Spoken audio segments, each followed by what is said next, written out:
Hello, everybody. Happy Monday, and welcome back to the digital edition of NHL Now. Jackie Redmond, EJ Raddick, and a very special welcome and congratulations to Sharks GM Doug Wilson. Enters the Hockey Hall of Fame as of last Wednesday, so not even a full week has gone by. I assume your phone has been ringing off the hook. Would that be a correct assumption? That's a fair assumption. It's been overwhelming in that way. So, Doug, give us the background of the day. What was the day like for you? Did you expect a call? And when you got it, what was your immediate reaction? Well, it was unexpected surprise, and it was shocking because we were just going about our day with the grandkids in the house. And, after 24 years, you kind of get to you're not necessarily waiting by the phone. And I say that with all due respect, because I thought it was just an honor just to be considered over the years. This is beyond expectations. And then when the phone call came in, I hadn't talked to Lanny in a long, long time. And all of a sudden I'm walking by my granddaughter and he started to talk. And I said, Lanny, can I include my wife in this? And it was really cool of him to do that.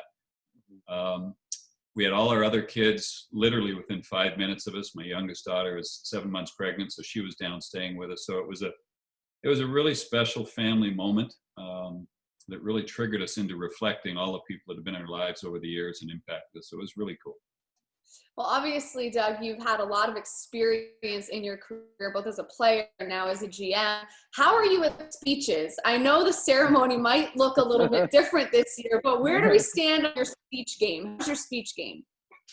Well, different types of speeches. When it's talking about yourself, I think it's difficult. And this one is, as I said, the last few days, it's been purely just about reflecting all the people from my youth hockey, growing up, my family, people that were there for me during tough times. Stan Mikita was my first roommate. Keith Magnuson was one of my biggest influences. So it's really been a reflection time. And to be able to put that into words is really difficult, because in life, and I believe this, it's not what people say or what they do, it's how they make you feel. And I've had so many people that have been there and done things that I truly can't thank them enough. So that's putting that to words, Jackie. I don't know. I'll have to wing it. Any suggestions, I'll take them from you too.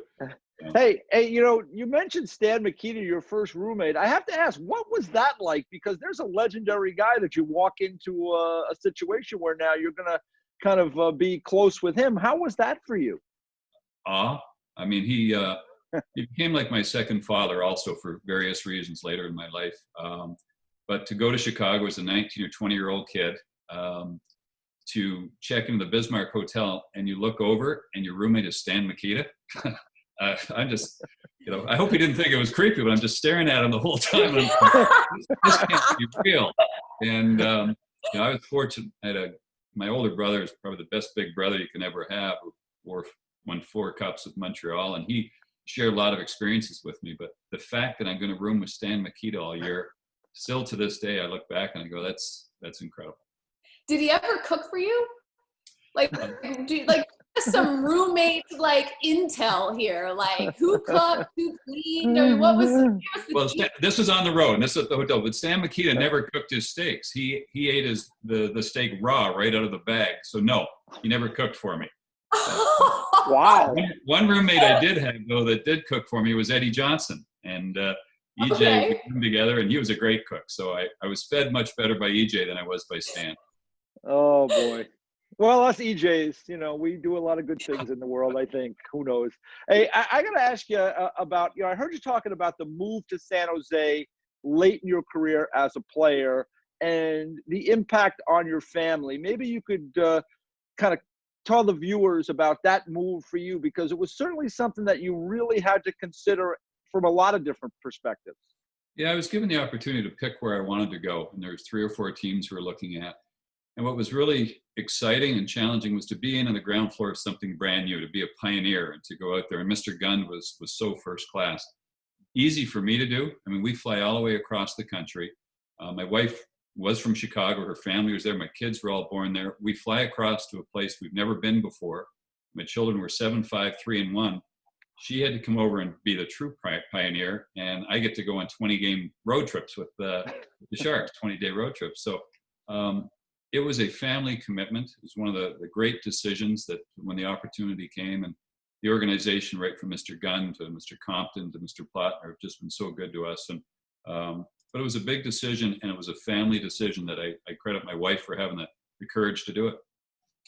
It kind of goes back to what you were saying about your Hall of Fame speech too, is like you don't get to kind of live out your dreams and get to where you're at without the people around you supporting you and helping, and everybody sort of playing their part in sort of making it all come together and happen in such a positive way. So it sounds like you've got a great family around you, and I know you've gotten to spend a lot of time with them over this 3+ month hiatus from normal life, I guess. So I'll ask you this: what do you miss most about your normal day-to-day?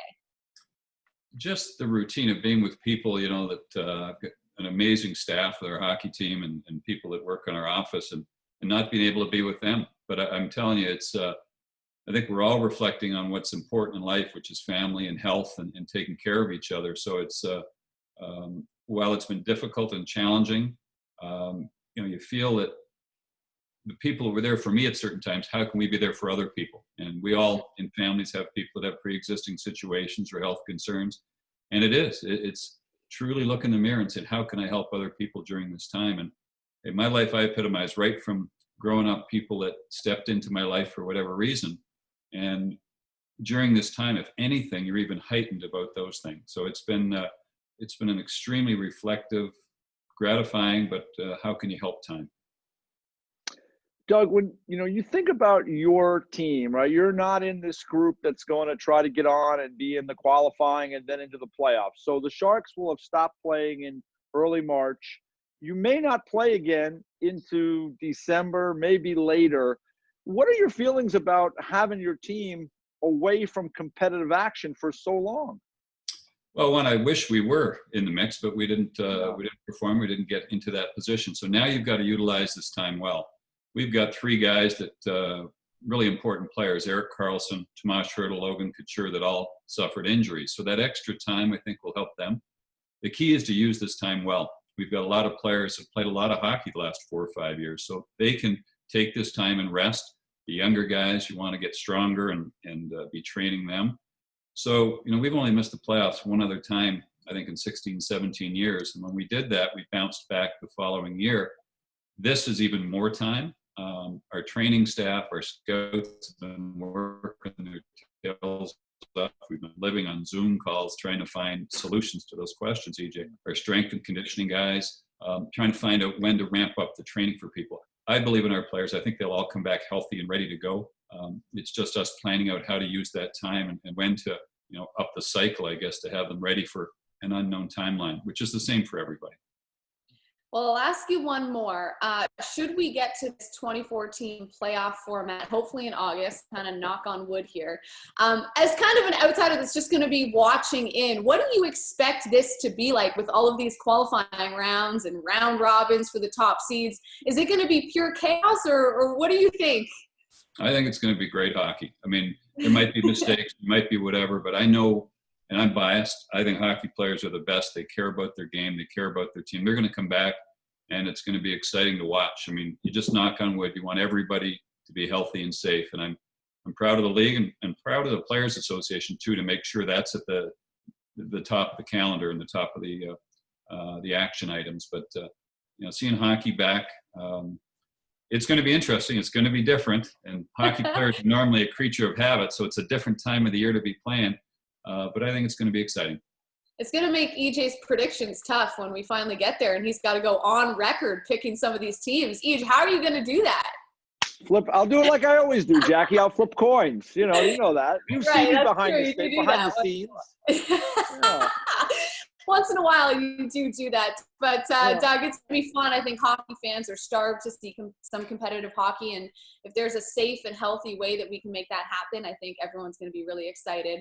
And we are really excited for you. Congratulations. Again on the nod to the Hockey Hall of Fame. Well-deserved. And we appreciate the time. Thanks for squeezing us in. Well, it's been very humbling. You guys take good care of each other. Be safe, okay? You too. Thank you.